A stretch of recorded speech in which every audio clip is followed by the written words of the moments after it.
Hello, today's webinar sponsored by Labor Performance will go through the reporting functionality of the Labor Performance system and how to use these reports to communicate success and improve performance of your operation. Labor Performance provides many powerful reporting tools for companies. Because it is a database structure, you have both detailed, historic, and current performance reporting. Some of the reports available are the Supervisor Report, Daily Production Report, New Hire Report, Productivity Comparison Report, KPI dashboard, scheduling, and cost savings report, along with about 10 other reports. One of the things that we highly recommend is on some of the key reports that they are printed daily and communicated to employees and supervisors. This constant feedback and communication helps dramatically improve productivity. The two recommended daily reports that we recommend presenting are the Supervisor Report for employees, and then also the Daily Production Report for management to answer any questions that the employees may have. A key walkthrough of the different reports. The first report is the Supervisor Productivity Report. This report, we recommend that it is posted into the break room and the employees can come in and see how they did for the previous day.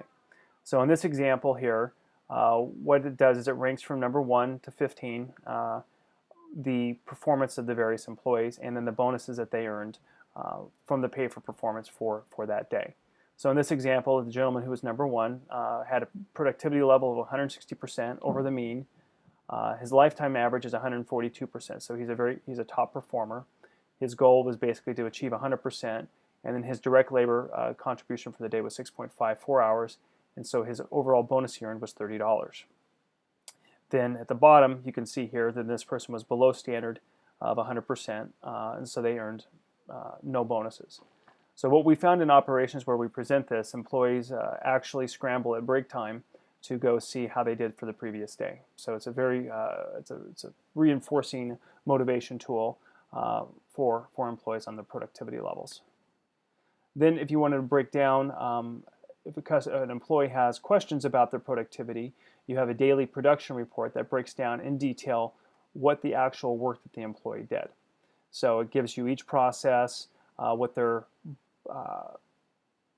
performance score was, and then what their overall average was. And so for this example, here are the various processes the employee worked on, the time they were on those processes, and what their productivity metric was. And so for this person, he scored a 95.3%, and so he achieved no bonus because he was below the 100% threshold. Whereas this person scored 130%, and received a bonus of $22 for being above the performance metric. Other reports that we have in the system, this is a new hire production report. It helps map the learning curve of what the employees should be doing versus what the employee actually did. So in this example, this person, on their first day, they were supposed to be at 65%. They were roughly at 80%, and they have consistently been performing above their productivity curve. So this person's a pretty reasonable performer.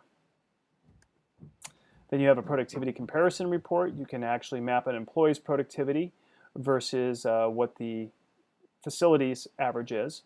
You can compare employees against employees, departments against departments, employees against departments. There's all sorts of ways of slicing and dicing the data. Then you have what we call the Key Performance Indicator or KPI dashboard.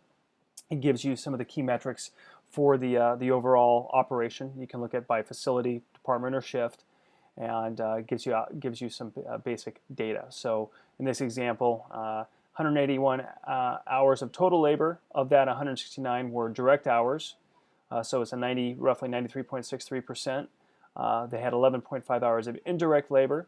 Their average hourly wage was $11.35. That includes the bonus, but they earned a total bonuses of $243. And their average ELS for the day, or their engineered standard for the day, was 103%, and then their quality level was at 100%. And so this gives you a good snapshot view of how the overall operation did.